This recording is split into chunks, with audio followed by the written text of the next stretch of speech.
Are you sitting comfortably? Then we'll begin.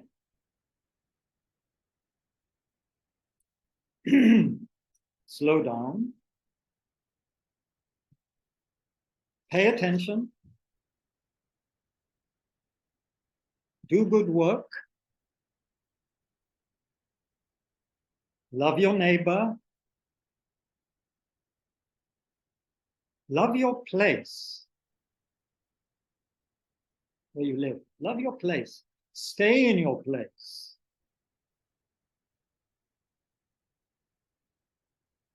Settle for less and enjoy it more. Now, this exercise, which could be suitable for actually quite a range of children, and certainly for the teachers too, especially those who had access to some pictures and images, or who just have a very good imagination. And as Jeffrey Hopkins, the great translator, he said, good meditators are those who have a really good imagination. You need a good imagination. Okay. So imagine you're in outer space. You're in outer space, okay? Amazing, amazing, vast spaces, and these beautiful galaxies and stars of outrageous colors, which you have not seen maybe back on Earth, you know? You don't see it back home in your suburb or in your village. You don't see these colors. And there they are, all these in the vastness of space. And you, at the moment, you are maybe thousands and thousands of light years away from your home, from Earth. So far away. So far away. Now you begin to get closer. Okay, you begin to get closer. Closer to where? Closer to something you recognize. Oh, there's the outer planets. There's Pluto, and oh, there's Neptune. Wow, Saturn and Jupiter and Saturn. Jupiter with that huge spot, which doesn't go away. Remarkable. And Saturn with all of its rings.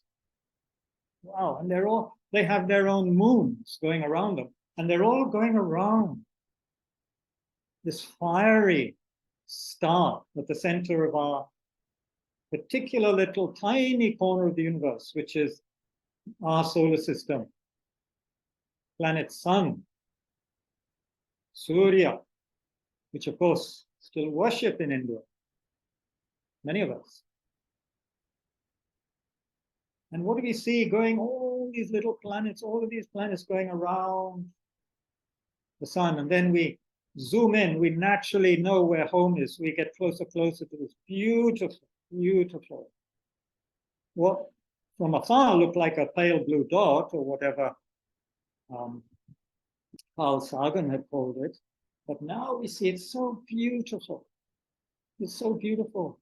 The blues and the light oranges and some green and the clouds, the white clouds.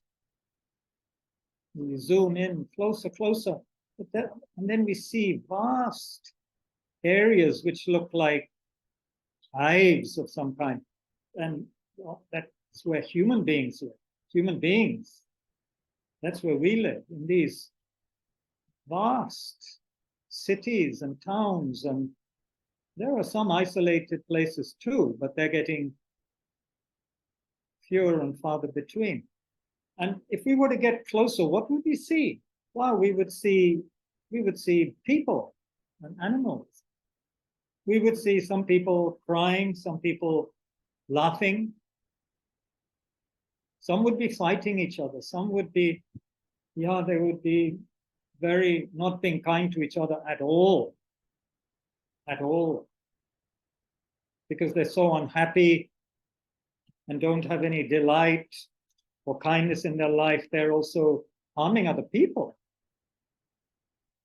Shouting, doing horrible things, even killing other people and killing animals. as though the animals didn't have any feelings.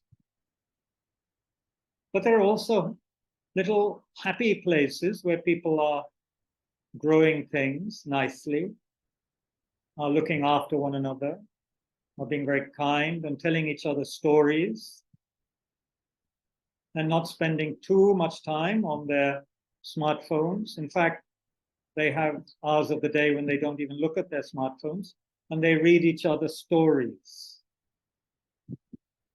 And they enact scenes together from their history and from their culture.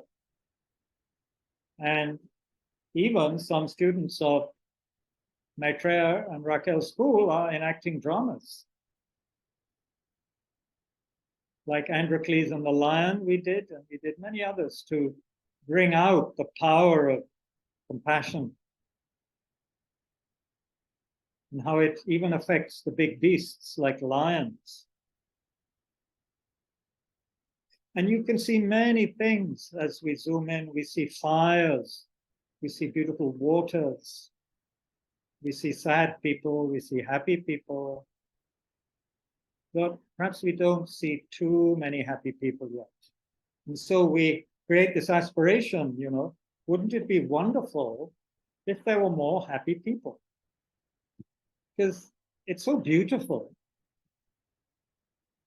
As we're zooming in, it's so beautiful, this wonderful planet, but there's so many unhappy people living here. So I wonder why that is.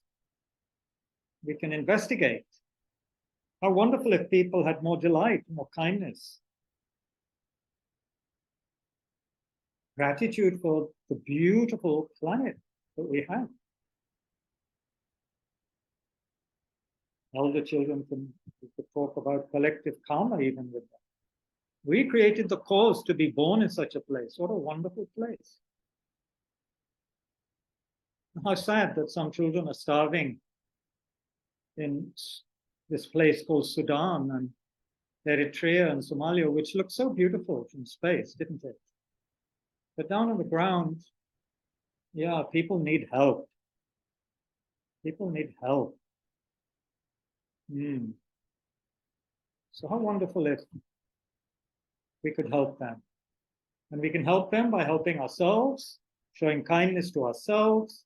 And when we've shown kindness to ourselves, we can show kindness to our friends in the classroom and to our teachers. And some days when we see our teacher is not so happy, we can help our teacher. Because maybe our teacher can't be very kind to us on days when she's not feeling very well herself. So maybe I have to help the teacher.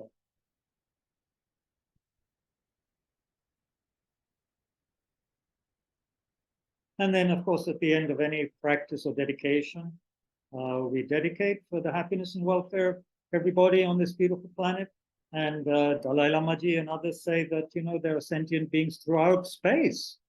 All those places we visited earlier, which were so beautiful and colorful. There are people there. There are beings everywhere.